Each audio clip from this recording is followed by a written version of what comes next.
Hey, all you good folks out there in the land of plenty. Hope you're having a good one today. It's Wednesday, January 14th. Going to keep this one short. I know I always say that, and I ramble on for an hour, but I just wanted to touch base on, say thanks to everybody who showed up to the 14th annual or the 14th Freedom Cells conference last night. Now that Qortal's involved, we have come in to poured over their community into a fully distributed, decentralized network where ownership is done on your own computer, where you have everything encrypted and controlled by your own possession. And that is something I wanted to stress a lot in the coming years, because clearly, as we see fires ripping through the southern hemisphere again for the summertime, which is always a precursor of what's to come here, is it seems obvious that those who aim to control and will this techno-feudal state into existence need us to own nothing. I mean, they've literally said it. We all know. We all know the statement, right? And fire is the best way to eviscerate all possessions, right? It's okay. Oh, you lost your 3,000 records in your storage unit that burned down. Well, just join Spotify. Oh, you lost all those rare B-sides and imports.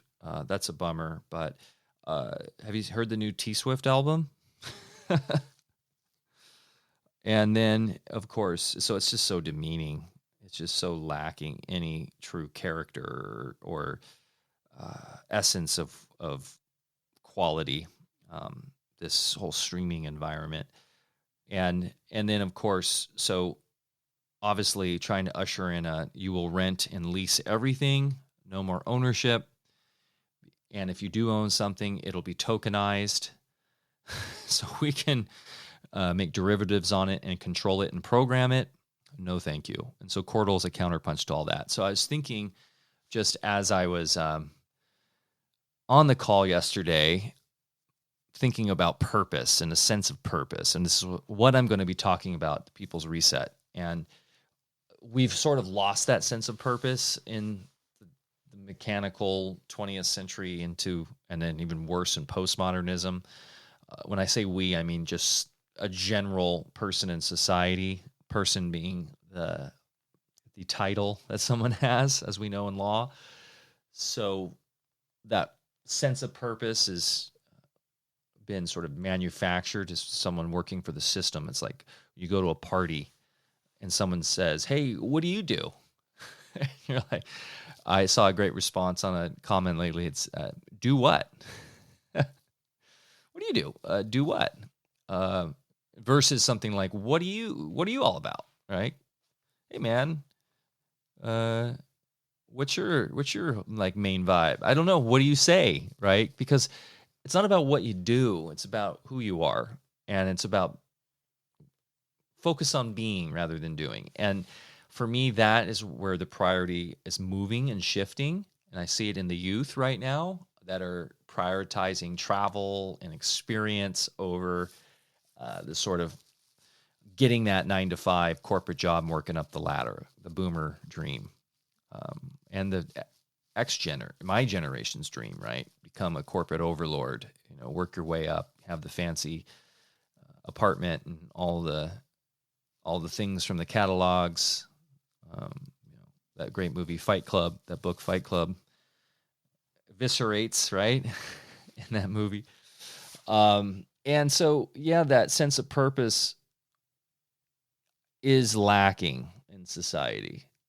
You can see it and sense it everywhere. People are getting their sense of purpose now in the postmodern realm, or in the post-postmodern world, wherever the hell we're in, through their identity and their identity online. How many clicks your latest post has gotten? How many friends do you have on Instagram?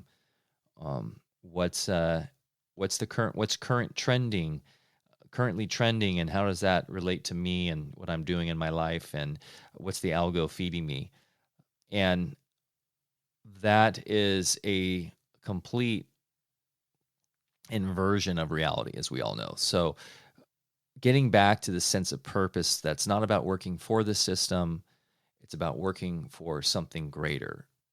What our mission is here to do, which is very simple. It's to experience life through the creative expression of love. It's that simple. What Christ told us. It is the Christ consciousness. It's the creative expression of love, which AI can't do, which corporations can't do. They might put out all sorts of rhetoric, but they are about creating profits for their shareholders. Essentially, governments are the same. They're like a derivative of that. And that's what makes us unique and powerful. And that's where our purpose should lie. And this is a good thing. We're exiting that. AI will, artificial general intelligence or whatever, is going to replace a lot of those jobs, those purely quantitative, analytical, numbers crunching jobs, those soul sucking jobs under the flickering lights of your office space, the flickering monitor, the gray walls, and just depressing atmosphere of anybody working in that sort of job. And it's less and less and less, and that will be gone. And then a lot of people will have an existential crisis.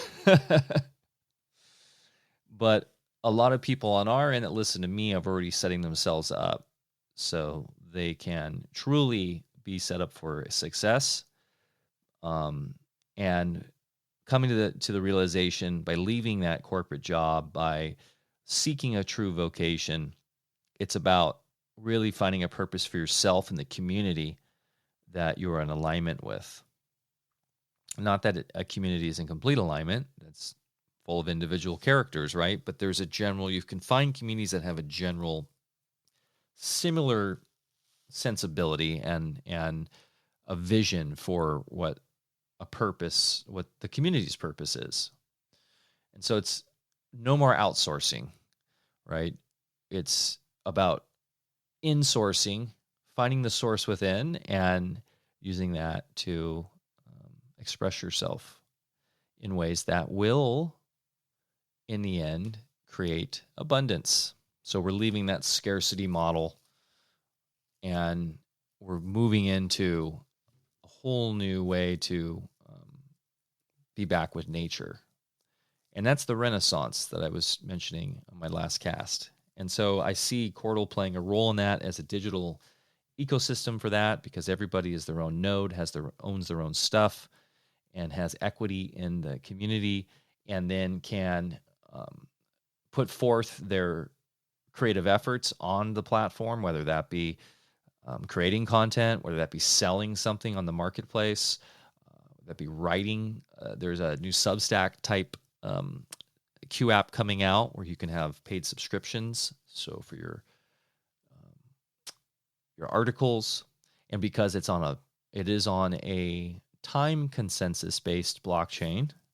I know a lot of people get triggered by blockchain. I get it, but there is a permanence to that. There is a record, which is nice because it securitizes the network against. So we know there's, when you're downloading something because of the blockchain, it is time stamped and is secure. So you can be quite, for instance, for security wise, know that there's no virus attached to it.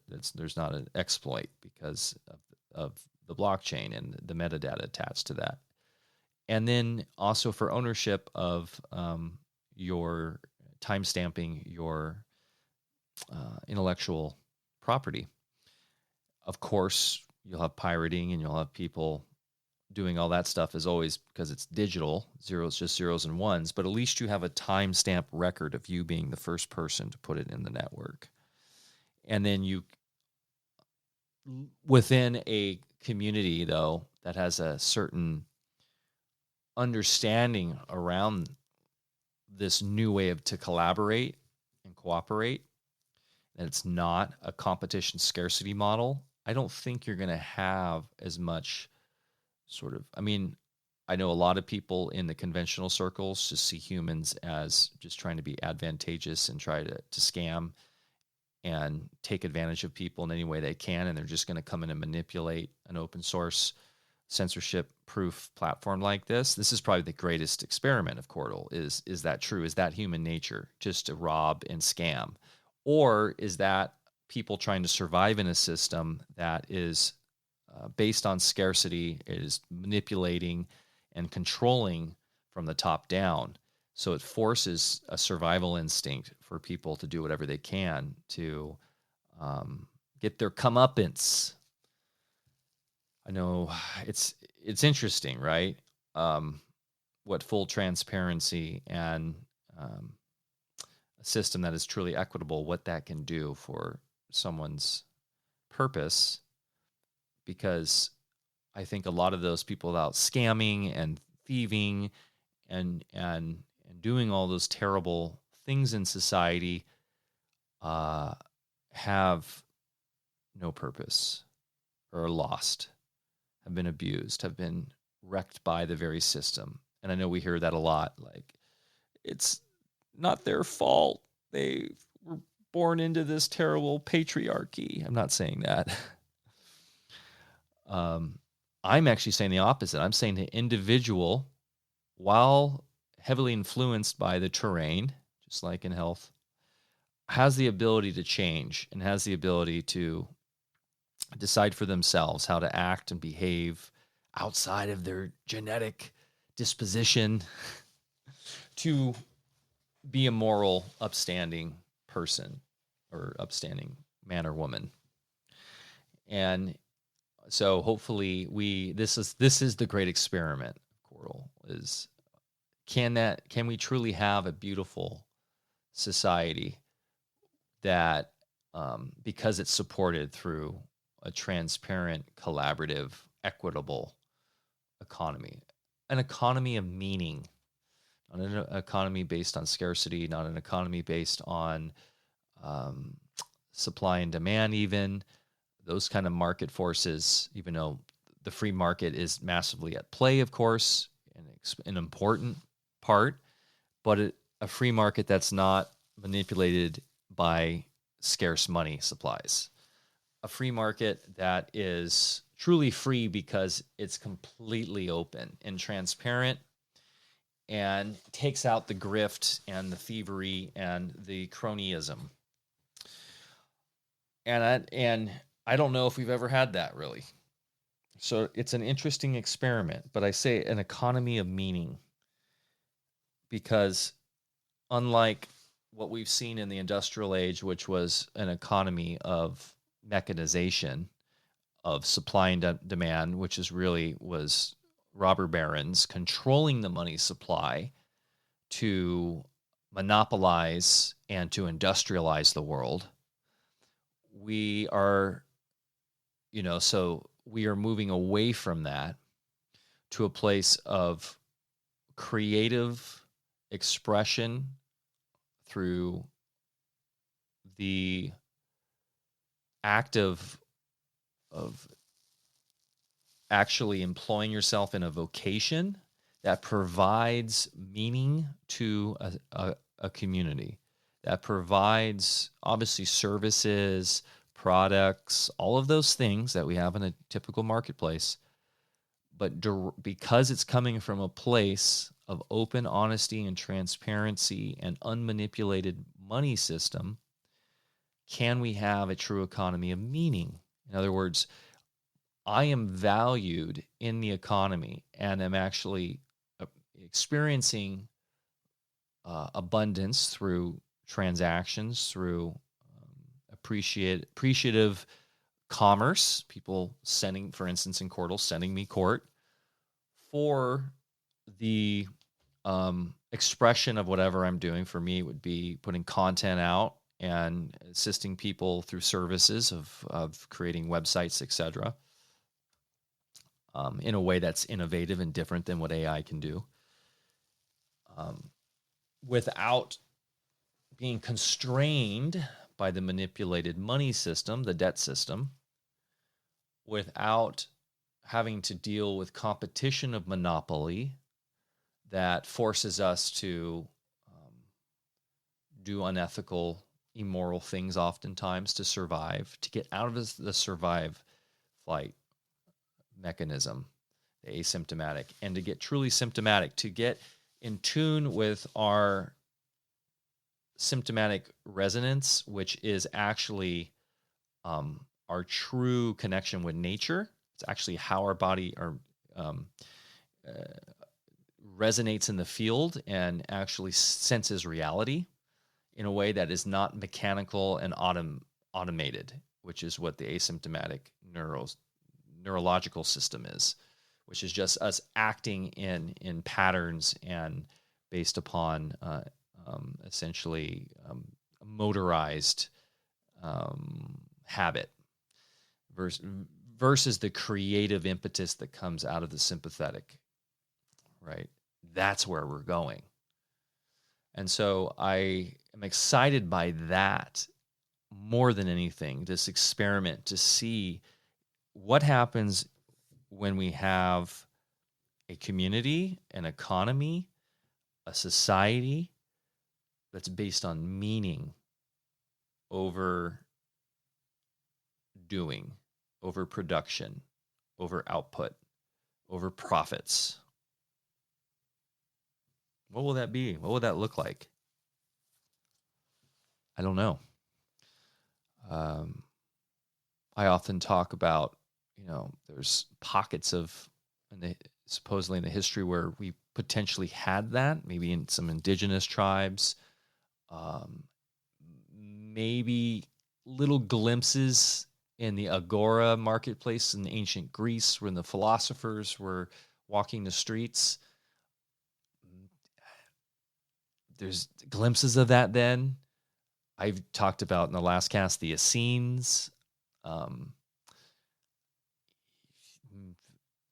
It's hard to know, of course. It's just the blurry-eyed vision of history. But yeah, this is exciting to see what we can do.